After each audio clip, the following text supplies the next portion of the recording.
여러분 안녕하세요. 교리인 바이블의 오상원 목사입니다. 오늘 여러분들과 함께 소요리 11문항을 통해서 하나님의 섭리에 대해서 살펴보도록 하겠습니다. 우린 지난번에 소요리 문답 8문항을 통해서 하나님의 작정이 무엇으로 이루어지는지 배웠습니다.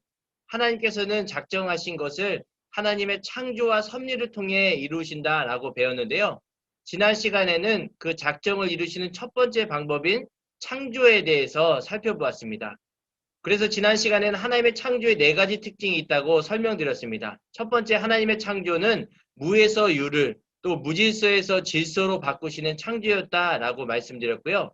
두 번째는 하나님께서는 어떤 재료나 도구를 통해서 창조한 것이 아니라 능력의 말씀만으로 창조하셨다라고 말씀드렸습니다. 또 세 번째는 인간의 창조와는 다르게 인간은 실수나 시행착오나 불량품 등이 있지만 하나님께서 창조하신 것은 완전한 창조, 완벽한 창조다라고 말씀드렸고요. 네 번째는 인간은 무언가 부족하거나 더 나은 환경을 위해서 개발을 하고 창조를 하지만 하나님께서는 어떤 무엇이 부족하거나 더 나은 것을 위해서 창조한 것이 아니라 하나님의 영광을 위해서 창조하셨다라고 이 네 가지 특징을 설명드렸습니다. 또 인간의 창조의 세 가지 특징도 말씀드렸는데요. 하나님께서는 피조물 중에서도 인간은 특별히 하나님의 형상대로 빚으셨다라고 설명드렸습니다. 그리고 이 인간은 하나님의 형상대로 창조를 받았기 때문에 지식과 의와 거룩함으로 창조되었습니다. 또 세 번째는 모든 피조물을 다스릴 권한을 하나님께서 인간에게 주셨다라고 설명드렸습니다. 그래서 팔문항과 같이 하나님의 작정은 첫 번째, 하나님의 창조를 통해서 그 작정을 이루신다라고 지난 시간에 배웠습니다. 오늘은 하나님께서 두 번째 작정을 이루시는 방법인 섭리사역에 대해서 살펴보도록 하겠습니다. 오늘 소요리 문답 11문항은 하나님의 섭리사역은 그의 지극히 거룩함과 지혜로 그의 모든 피조물들과 그 모든 활동들을 능력 있게 보존하시며 다스리시는 것이다 라고 대답하고 있습니다. 여러분, 부모가 아이를 낳을 때 아이를 낳기만 하고 이제는 아무렇게나 살아라, 네 스스로 살아라 라고 방치하는 부모가 있을까요? 아마 정상적인 부모라고 한다면 아이를 낳기만 하고 방치하는 부모는 이 세상에 아무도 없을 것입니다. 또 아름다운 정원도 마찬가지입니다. 아름다운 정원을 만들어 놓고 아무런 관리를 하지 않는다면 그 아름다움이 유지될 수 있을까요? 정원을 만든 것보다 더 많은 시간, 더 많은 에너지를 통해서 그것을 관리해야만 아름다운 정원이 유지된다라는 것이죠. 요즘같이 더운 날 아름다운 정원을 몇 주만 관리를 안 해도 금방 지저분해지고 잡초가 무성하게 자랄 것입니다. 이와 마찬가지입니다. 하나님께서는 아름다운 피조물을 창조하신 후에 지금도 살아계셔서 섭리하고 계신다라는 것이 오늘 11문항에서 고백하고 있는 내용입니다. 하나님께서 작정을 이루시는데 이렇게 창조와 섭리하심을 통해서 하나님의 작정이 이루어진다라고 말씀하고 있는 것입니다. 그런데 하나님의 섭리를 부정하는 자들이 있었습니다. 18세기 이신론자들인데요. 이 이신론자들은 시계공이 한 번 시계를 만들어 놓으면 그 시계가 저절로 굴러가듯이 이 세상 피조물도 마찬가지다라고 주장했습니다. 시계공이 시계를 만들고 시계가 저절로 굴러가듯이 하나님도 이 모든 피조물을 창조하셨지만 그 다음부터는 자연 법칙에 따라서 저절로 이 세상 모든 만물이 돌아간다라고 주장했습니다. 이러한 주장은 잘못된 주장인 것이죠. 그래서 이 신론자들은 하나님의 창조는 인정하였지만 하나님의 섭리는 부정하였습니다. 하나님은 살아계시지 않고 창조만 하셨다. 지금 살아계시는 것이 아니라 자연 법칙에 따라서 인간 스스로 이 모든 것을 다스리고 유지한다라고 주장했던 것이죠. 이러한 것은 성경에 나타나 있지 않습니다. 창조만 하시고 섭리하시지 않는 하나님은 성경 어디에도 등장하지 않는 것이죠.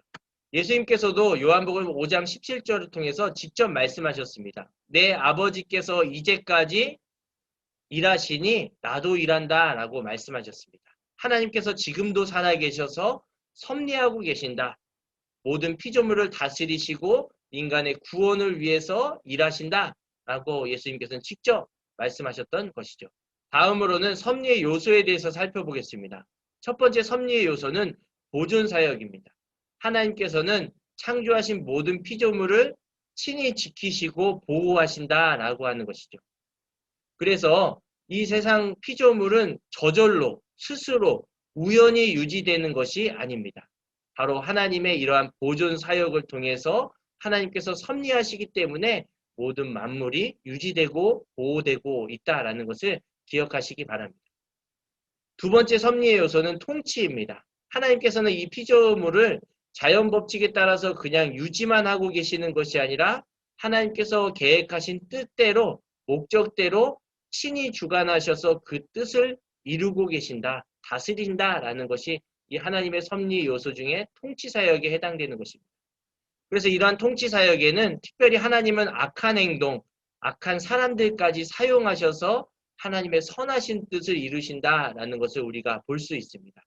그 다음에는 섭리의 범위에 대해서 살펴보겠습니다. 하나님의 섭리하심은 모든 피조물, 모든 사람, 모든 사건, 모든 장소, 모든 시간에 다 미치고 있습니다.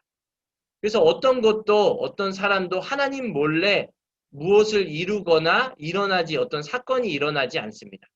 다 하나님께서 섭리하고 계시는 중에 그러한 사건과 또 피조물, 사람들이 지금도 살아가고 있는 것이죠.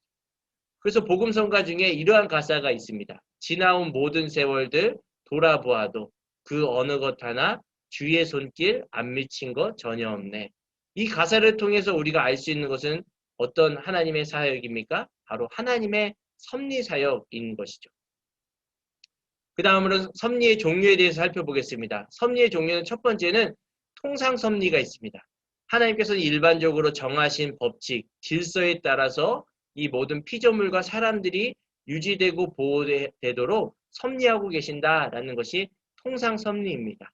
자연 법칙을 통해서 인간의 양심과 사회법을 통해서 너무나 이 세상 피조물이 엉망이 되지 않도록 하나님은 사회의 여러 가지 법들을 통해서 섭리하고 계신다라는 것입니다.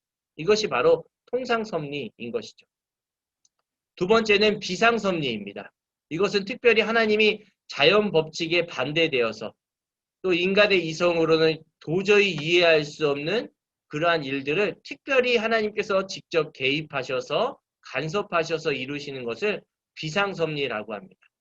인간이나 어떤 과학자나 의학으로는 도저히 검증 불가능하고 설명 불가능한 일들이 지금도 하나님의 비상섭리로 인해서 일어나고 있다라는 것입니다.